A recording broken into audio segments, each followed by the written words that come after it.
Hello students, good morning. आज हम कर रहे हैं 7 चैप्टर। ठीक है, तो 7 चैप्टर के अंदर जो है हम पहले बेसिक करेंगे बच्चों। तो आप अपनी प्रश्नावली निकाल लीजिए। ठीक है, सातों चैप्टर निकाल लीजिए। 133 नंबर से स्टार्ट है बच्चों। इसके अंदर हम पहले इसके जो है प्रॉपर्टी करेंगे, कुछ नियम करेंगे। ठीक है, हमारे कुछ प्रमेय हैं वो अपन ने पढ़ने हैं। तो जो प्रमेय है उसी के ऊपर आगे है। हम त्रिभुजों के बारे में पढ़ेंगे, तो हम शब्द पढ़ेंगे सर्वांग सम। सर्वांग सम, सर्वांग सम क्या होता है? सुनो ध्यान से। सर्व अंग जो समान होंगे, सर्व अंग समान सर्वांग सम बोलते हैं जो। इसको क्या होता है कि हम दो त्रिभुजें लेंगे, मान लो ए बी सी ऐसे। ठीक है, और उसके बाद एक त्रिभुज और ले ली, ठीक है। अब ये दोनों त्रिभुजें अगर दिखने में बिल्कुल एक जैसी हैं तो ये दोनों, और इनका साइज भी एक जैसा है, तो ये दोनों त्रिभुजें क्या कहलाएंगी? सर्वांग सम कहलाएंगी। मैं इसका एग्जांपल देता हूं। आप ना पासपोर्ट साइज फोटो खिंचवाने जाते हो, तो क्या है, जैसे मान लो आप 50,000 में 50 पासपोर्ट साइज फोटो खिंचवाते हैं, तो क्या है कि जो हमारी 50 की 50 फोटो हैं जो इकट्ठी वो एक पैनल पे है, वो काट के अपने को दे देता है, वो सभी फोटोओं का साइज, ठीक है, वो सेम मिलेगा, वो सेम आपकी फोटो मिलेगी। तो वो 50 की 50 फोटो क्या होगी? आपस में सर्वांग सम होगी, क्योंकि एक जैसी है। ठीक है, दो आपने 5 के सिक्के ले लिए, वो भी आपस में सर्वांग सम माने जाएंगे। ठीक है, या यूं कह लो कि 2 मैथ की किताबें हैं आपकी 9वीं क्लास की, एक बच्चे पास मैथ की किताब है, आपके पास भी है, तो दोनों किताबें क्या है? सर्वांग सम है पूरी। जिसमें जो चैप्टर उसमें है वो चैप्टर उसमें भी है, जो सम इसमें वो सम उसमें भी है। तो सर्वांग सम का मतलब जब सारे अंग समान हो जाते हैं दो चीजों के, तो वो आपस में सर्वांग सम कहलाती है बच्चों। ठीक है, तो हम सर्वांग सम के आज नियम पढ़ेंगे त्रिभुजों के अंदर। तो सर्वांग सम का हमारा पहला नियम है, या पहला प्रमेय कह सकते हो। तो पहला हमारी जो प्रॉपर्टी है वो है भुजा कोण भुजा। इसको आप इंग्लिश में साइड एंगल साइड कह सकते हैं, ऐसे ऐसे। ठीक है, भुजा कोण भुजा ये क्या कहती है कि मान लो एक त्रिभुज है एबीसी, एक और त्रिभुज है पीक्यूआर। ठीक है, अब मान लो ये है 5 सेंटीमीटर और ये भी आ जाए 5 सेंटीमीटर, ये 6 सेंटीमीटर और ये भी आ जाए 6 सेंटीमीटर। इसके बीच आ गया 40 डिग्री का कोण, इसके बीच भी आ गया 40 डिग्री का कोण। तो आप क्या देखोगे? दो भुजाएं और उसके बीच में है ना, यहाँ पे कोण बीच में लिखा है, तो दो भुजाएं और उसके बीच का कोण बराबर है। अगर ऐसा हो जाता है तो ये दोनों त्रिभुजें सर्वांग सम कहलाएंगी। तो लिख देंगे त्रिभुज ए बी सी सर्वांग सम है त्रिभुज पी क्यू आर। और सर्वांग सम हिंदी में तो ऐसे लिखते हैं जैसे आप लिख रहे थे अभी, लेकिन इसका निशान क्या होता है? ऐसे होता है, ऐसे और ऐसे, नीचे 2 लाइन, ये हमारा सर्वांग सम का निशान है। तो दोनों त्रिभुज आपस में सर्वांग सम कहलाएंगी। ये हमारा पहला नियम, भुजा कोण भुजा। उसके बाद हमारा दूसरा नियम है, पहली प्रश्नावली में 2 ही नियम है। ठीक है, तो 2 नियम अच्छे से याद कर लीजिए। जब 2 भुजाएं और बीच का कोण आ जाए तो सर्वांग सम। अब है कोण भुजा कोण। अब 2 भुजाएं एक कोण थी, अब है 2 कोण एक भुजा, कोण भुजा कोण, यानी एंगल साइड एंगल। ठीक है, ये सर्वांग सम नियम है हमारा, भुजा भुजा कोण भुजा। अब इसमें क्या होता है कि 2 त्रिभुजें हैं ए बी सी, और यहां बन जाती है पी क्यू आर। ठीक है, तो ए बी सी और पी क्यू आर 2 आ गई। अब यहां पर मान लो ए पर बनता है 40 डिग्री का कोण, पी पर बन गया 40 डिग्री का कोण। ये था 5 सेंटीमीटर, ये था 5 सेंटीमीटर। अगर मैं ये भुजा ना दी जाए, ये कोण दे दिया जाए मान लो 30 डिग्री, ये भी दे दिया 30 डिग्री। अब आप क्या देखोगे? 2 कोण, उसके बीचों बीच जो भुजा है, 2 कोणों के बीच में वो बराबर आ गई, तो कौन सा नियम लगता है? भुजा कोण भुजा नियम। ठीक है, तो त्रिभुज ए बी सी सर्वांग सम आएगी त्रिभुज पी क्यू। कौन सा रूल लग गया? एएस, यानी भुजा कोण भुजा नियम। हमने ये नियम लगाया है, भुजा कोण भुजा। ठीक है, तो ये 2 नियम हमारे पास आएंगे। अब इसमें एक छोटा सा चेंज है दूसरे नियम में, वो देखो क्या है, ये आप नोट कर लो पहले, भुजा कोण भुजा। चलिए अब देखिए दूसरे के अंदर एक छोटा सा नियम और है। दूसरे में क्या था? 2 कोण एक भुजा थी। अगर ऐसा हो जाए, यदि मान लो 2 त्रिभुज है ए बी सी, और दूसरी त्रिभुज है बच्चों पी क्यू आर। ठीक है, तो इसके अंदर मान लो जैसे कि हमने भी किया कि ये कोण दे दिया 40 डिग्री, ये कोण दे दिया 40 डिग्री, भुजा दे दी 5 सेंटीमीटर, भुजा दे दी 5 सेंटीमीटर। अब हमें डी और क्यू कोण की बजाय ये कोण दे दिया जाए, मान लो 110 डिग्री, 110 डिग्री, मान लो ये कोण दे दिया जाए। अब आप क्या देखोगे, दोनों कोणों के बीच में भुजा नहीं है, साइड पे है, दोनों कोण ये रहे। अब ए पे 40 है, सी पे 110 है, तो भुजा कौन सी बनी, एसी, पर हमारे पास कौन सी दी हुई है, एबी। तो त्रिभुज ए बी सी सर्वांग त्रिभुज पी क्यू आर। याद है हमने नियम लिखा था, भुजा कोण भुजा, उसका मतलब है कोण बीच में ही होना चाहिए। अगर दो भुजाएं दे दी जाए ना तो कोण उसके बीच में ही होना चाहिए, तब वो नियम लगेगा, साइड पे तो नहीं लगेगा।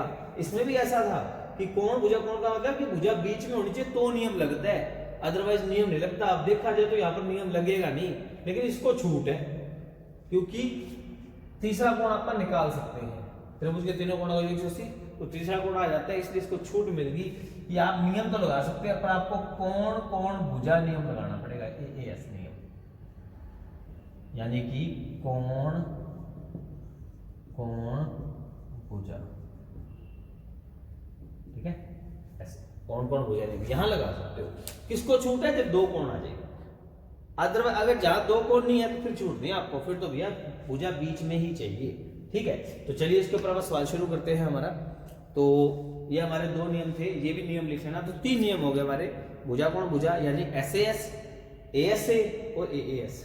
ठीक है, तो आप शॉर्ट फॉर्म में लिख लो कि हमने जो नियम किया अब तक, एक तो हमने किया है सास का नियम, यानी साइड एंगल साइड, भुजा कोण भुजा।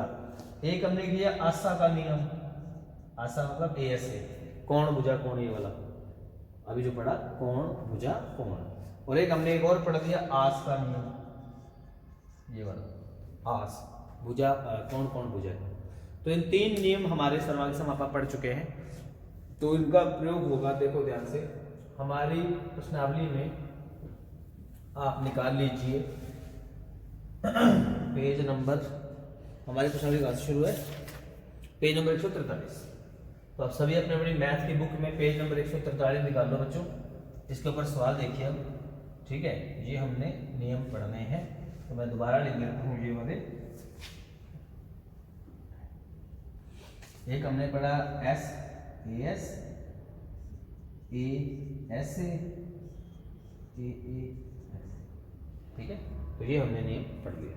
चलिए, तो हमारा पहला प्रश्न है जिसका आपको डायग्राम भी दिया गया है। ठीक है, तो चलिए देख लीजिए, मैं वो डायग्राम बनाता हूं करें। हाँ तो बच्चों, ये हमारी आकृति तैयार होगी। तो इस आकृति के अंदर देखो जरा ध्यान से, आपको बोला गया कि आकृति 7.16, ये 7.16 आकृति में दे रखी है। पहला प्रश्न है, कहता है एबीसीडी चतुर्भुज है, एबीसीडी ऐसे, एसीबीडी ऐसे, ये हमारी चतुर्भुज है। कहते हैं ए बी कोण ए को समद्विभाजित करता है। एक चीज और, हमें सवालों में ना ज्यादा सोचना नहीं है, हमें सिर्फ इन तीनों को ध्यान रखना है। हमें 3 नाम याद होने चाहिए, ये सारी प्रश्नावली में सवाल खुद ही बताएगा अपने आप को करना कैसे है। ठीक है, तो अब देखते जाइए यहाँ पे, इसमें जो हाँ सवाल की रकम को समझना बहुत जरूरी है। तो मैथ आपके पास होगी, तो उसके अंदर क्या लिखा हुआ है, एक शब्द मिलेगा तीसरी लाइन के आखिरी में, दर्शाइए, दर्शाइए या सिद्ध करो। अगर ऐसा आ जाता है तो याद रखो, दर्शाइए और सिद्ध करो के शब्द से पहले जो भी लिखा होगा वो हमारा दिया है के अंदर आएगा। तो हमारा दिया के अंदर जो है वो सारी बातें आएंगी जो दर्शाइए या सिद्ध से पहले होंगी। तो देखो, दर्शाइए से पहले क्या क्या लिखा है कि चतुर्भुज एबीसीडी में एसी और एडी बराबर है, और जैसा दिखा ना एसी और एडी बराबर है, तो अपन लिख देते हैं एसी बराबर एडी, दिया गया हमें। ठीक है, उसके बाद क्या दिया गया, कहते हैं ए बी कोण ए को समद्विभाजित करता है, ए बी कोण ए को समद्विभाजित करता है। एक ना शब्द दिमाग में रख लो, समद्विभाजित, जहां भी आ जाए वहां पर आपने अपनी एक बात लिखनी है। 3 चीजें होती हैं ऐसी। ठीक है, एक होता है समद्विभाजित शब्द, एक होता है लंब शब्द, 2 आएंगे, लंब और समद्विभाजन। ठीक है, तो ध्यान रखना, यहाँ पर हमें कुछ ना कुछ लिखना होता है। तो समद्विभाजक का मतलब क्या होता है, समान 2 भाग, यानी ए बी लाइन इसको 2 भागों में बांटती है, इसका मतलब 1 और 2 कोण बराबर होंगे। तो यहाँ ब्रैकेट में लिख दो कि कोण 1 बराबर कोण 2। तो ये मैंने बात लिख दी क्योंकि ये हमें नहीं दी गई थी। तो जब भी सौंदर्यवाचक शब्द आ जाएगा हमने अपनी तरफ से एक ना एक बात देखनी होती है बच्चों, ध्यान रखना। तो कोण है, अब ये दो चीजें अपने को दी गई हैं। उसके बाद कहता है दर्शाइए की, तो दर्शाना है यानी कि सिद्ध करना है हमें, सिद्ध। तो क्या सिद्ध करना है, देखो ध्यान से, दै के नीचे दै होता है, या अनंत डाल के ऐसे भी लिख सकते हो आप, एक ही बात। तो हमें सिद्ध करना है, तो क्या सिद्ध करना है, ध्यान से देखो। त्रिभुज ABC, त्रिभुज, ये त्रिभुज का निशान होता है बच्चों, त्रिभुज ABC सर्वांग का निशान, त्रिभुज ABD, हमें ये दोनों त्रिभुज यानी ये दोनों त्रिभुज ऊपर नीचे वाली सर्वांग सिद्ध करनी है। ठीक है, अब तक मैंने जो लिखा बच्चों बुक में दिया था, प्राण ने अपनी तरफ से कुछ भी नहीं लिखा, तो रकम आपको पढ़ने आनी चाहिए। और एक बात और बोलता है BC और BD के बारे में आप क्या कह सकते हैं, तो यहीं से आपको आगे बताएंगे BC BD की क्या कहानी है।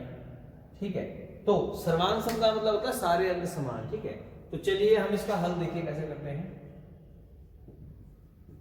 ध्यान से देखिएगा सवाल को।